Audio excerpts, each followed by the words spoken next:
And we're just speaking reality here. We're just talking from a realistical perspective. It's very realist. One, if anyone is not familiar with Vietnam, yours truly was born in that year, the year that it actually came to a halt, the year that, a ceasefire was declared until this very day. The ceasefire is in place. But anybody who's not familiar with Vietnam, look up American, War of Vietnam and how it was and what was the outcome of that, how it started. It's the exact same, unfortunately. I mean, Israel compares it to Afghanistan and Iraq, and how well has that happened? I mean, how well has that gone? It has not gone very well. It has not increased support for the cause of America. But let's get back to what's transpired immediately in Gaza, what has been happening. Indiscriminate bombing, as we mentioned. And we're talking hospitals, medical facilities, medical assets. The United Nations has dubbed it literally a graveyard for children. 60% of all fatalities there, are infants, little kids, minors, and women, okay? The mothers, elderly. Yeah, these are the people that Israel has managed to just ransack, cutting off food, water, shelter, fuel, and making sure that they submit to the Israeli, or I should say, IDF apartheid martial state. Otherwise, this is what they get. So they've gone into people's homes and, they've shown being in mosques and literally just having their way with the place, just mocking the whole situation. It's not anything new, by the way. Allah subhanahu wa ta'ala specifies that in the culture of the Quran, that it's happened to the same group of people who are committing it today. So that's nothing new. And he also states that they will not make safe the monasteries, the churches, or the mosques. So Friday really was the first day that the IDF could literally prove that, yes, this is it. Our force, as we mentioned, has managed to get hostages released. And here we have them. This is proof. So everybody lay off on us. All international players, community, just lay off. You see, we finally got at least 3 hostages, and they were out and about. They managed to get away from their captives because of the fact that we bombed them, because Israel wants to take credit for the humanitarian pause. They claim, it was so well done that, Hamas, for the Israelis, Hamas had to release hostages. But they failed to mention it was a prison exchange. And the reason why they failed to mention, simple, they rearrested as many as they released. Those who know the Surah of the Heights, Al-A'raf, Allah subhanahu wa ta'ala specifies how it is that they were defiant in following his order when it came to fishing on the day of Saturday, which was a day of rest. Now, they themselves will have to tell you what happened, because I don't want to be labeled as whatever, anti-this or anti-that. But go into the Quran and see exactly, what happened. Anywho, Friday was the golden opportunity for IDF to really have their golden moment. They could have had the media, everybody, all of their allies, because, by the way, the rhetoric immediately after October 7th for Israel has really diminished. I mean, I'm sorry. Americans who stand against this apartheid state are the ones who are aware. Those are the ones who have been following along. A lot of, our people are just becoming understanding of imperialism and apartheid system and fascism and where we actually are. How did we get on these grounds of the United States? How was America even created? What was the purpose of the creation of America? Who was it created for? Many youth, today's generation is growing up, and they're not just taking lies, fabrications that, earlier generations used to be able to take and be like, it's okay, and go on with it. This generation today, as things are transpiring, we're everywhere, and we can see what you are doing. trying to have an apartheid state is illegal. The settlements are illegal. This aggression against the Palestinians will not stand. So Friday, again, the golden opportunity, and I was really, I'm Israel. So I'm in Israel. Anyhow, these three they freed themselves from their captives. Let's for now say that. They are walking, trying to find the IDF. They're looking for IDF forces so that they can finally be rescued to take home. They have a white flag waving. Yet, all three of them, every last one of them, was shot dead.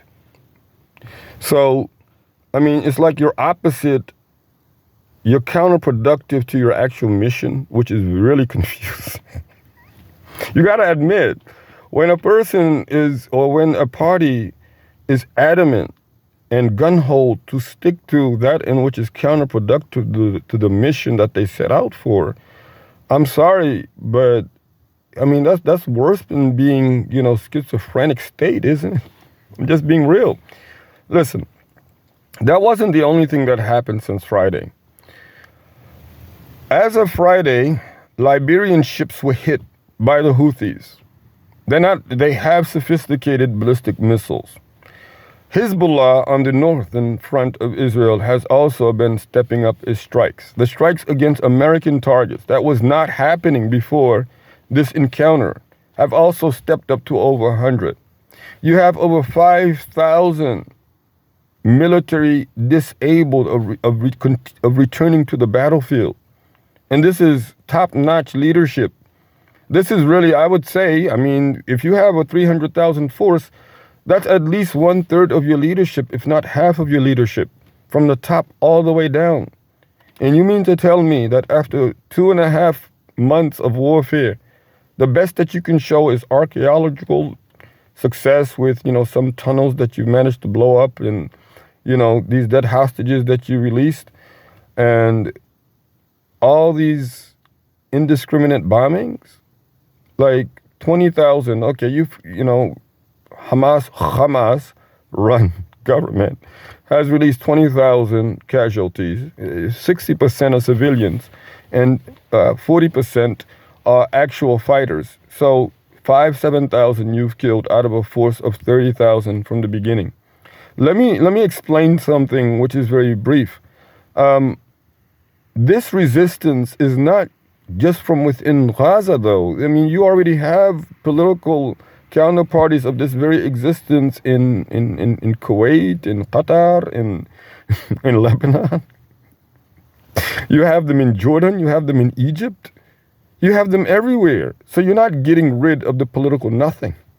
And definitely for things to get hit upside down on the ground of a choosing of your enemy is just a no-no according to the art of war. Internationally and politically, the outcry, the showing, you have a sniper situated outside of a church who's already killed the garbage disposal man as well as the maintenance guy, and their bodies have just been laying there since they've been shot for days. It's really no trivial here. We did see the videos where, the Christians carrying, the cross on the way to Jesus Christ, if they think so, and being spat on. Now it's clear you did bomb a church also. We want to make sure we put that on record. And in all fairness, you're not wanting to listen to anyone. You wanted to continue with this barbarism because of the fact that you believe that you have the support of evangelicalism. Actually, yeah, that is your God. And people, the God of Israel, this, that, and the other. That is your God. This nationalism, fascism, this evangelicalism, whether it's from the Christian or the Judaist side, these are your gods. And I wanted to say, before I go any further, the greed and the barbarism, you're bombing people at, weddings, you're bombing people indiscriminately at funeral sessions, you're bombing people, journalists, more than 100 journalists and their families have been killed targeted and killed by Israel. It's never happened that way before in 2 months.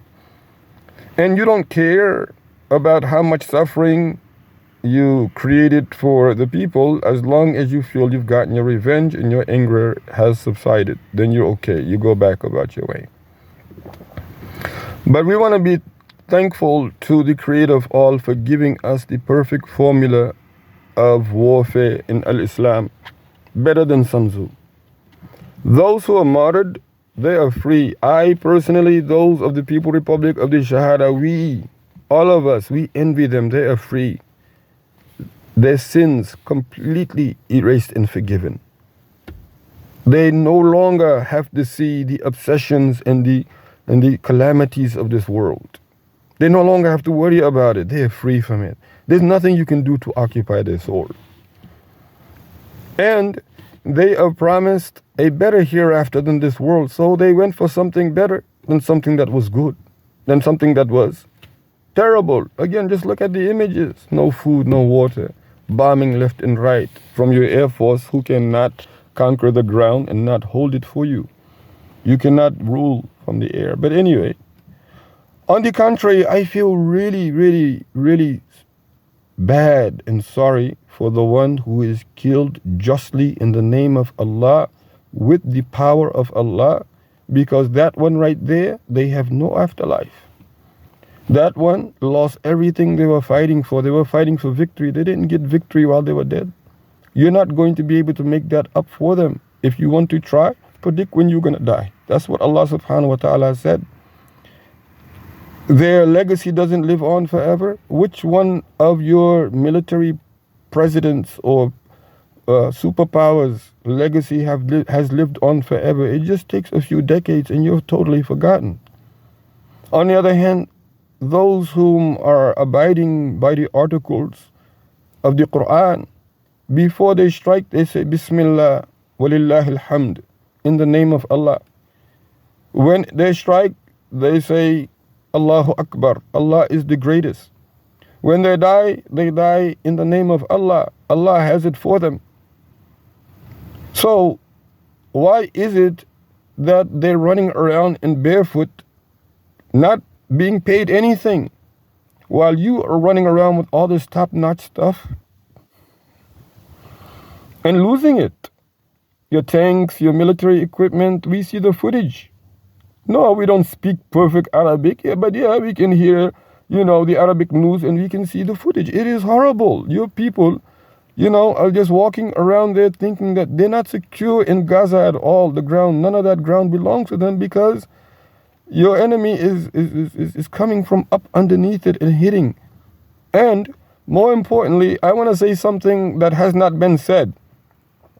You are sending in elite forces and you're sending in your combat, your armored divisions and things like this.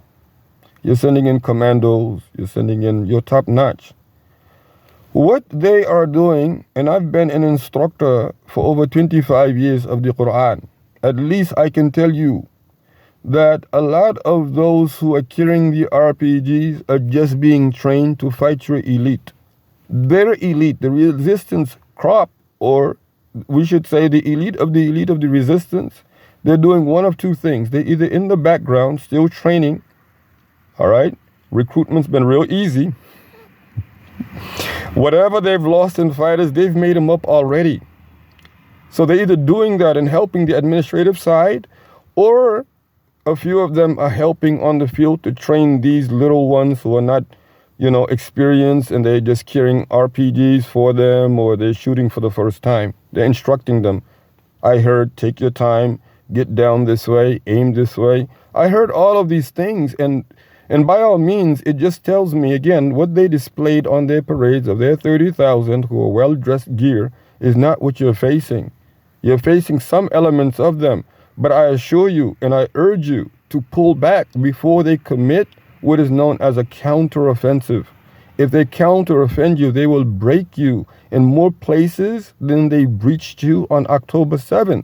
And October 7th, what made it so bad that a lot of people do not remember is that, yes, they did steal a lot of information and intelligence from the Israelis. Israel went into this warfare as they did hastily, just as they were expected to do. They lost international recognition so much and lost leverage in putting the Palestinian cause aside. The Palestinian cause now is front and center. Where did you win?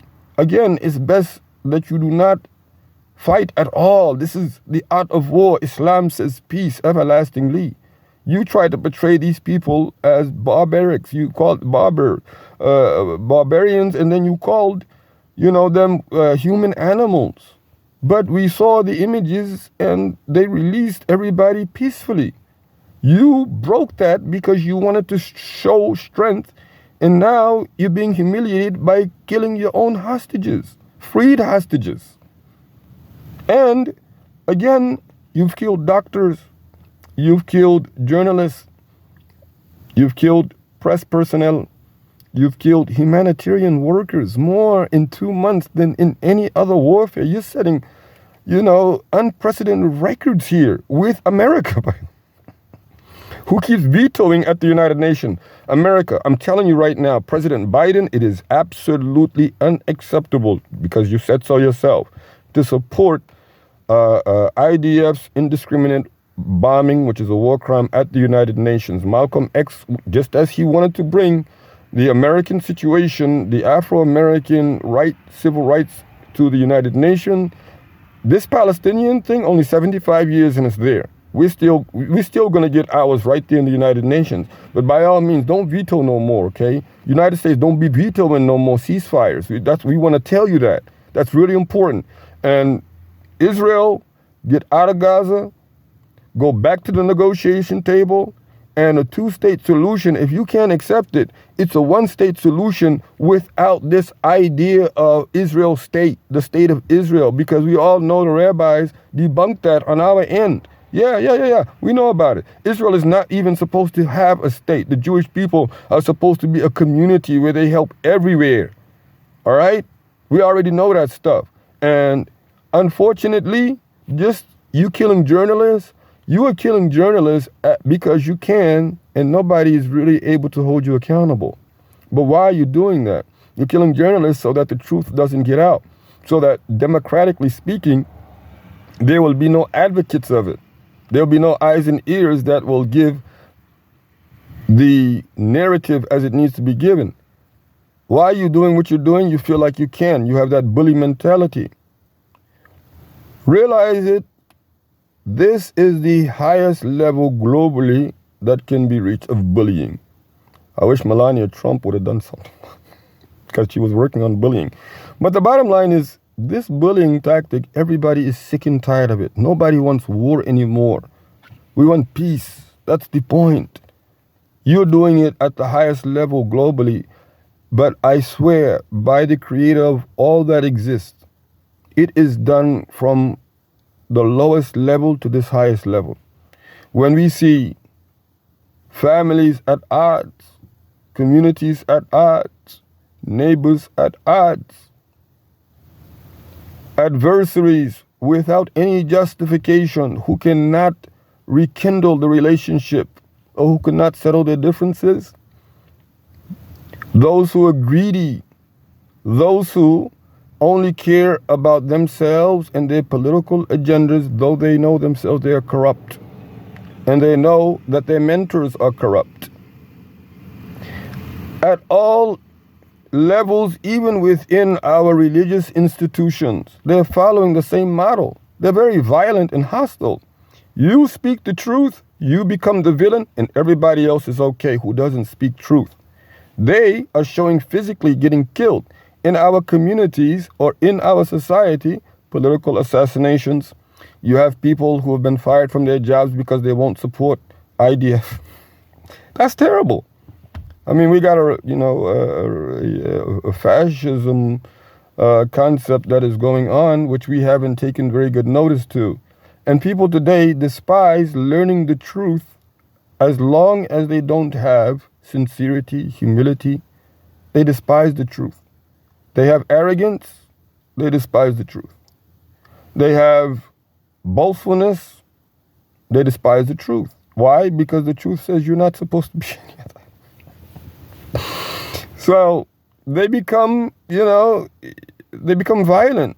They believe in what it is that they have has gotten them so far, the fame, the glory. Israel used to be the superpower of the Middle East. Today is seen that this superpower is diarrhea power. They fought diarrhea better off, is what I'm trying to say. They got a diarrhea pandemic in there, and they fought that off real well. I thought they fought off the visual thing, because it's also a possibility that they shot those 3 hostages with the white flag because they couldn't really see.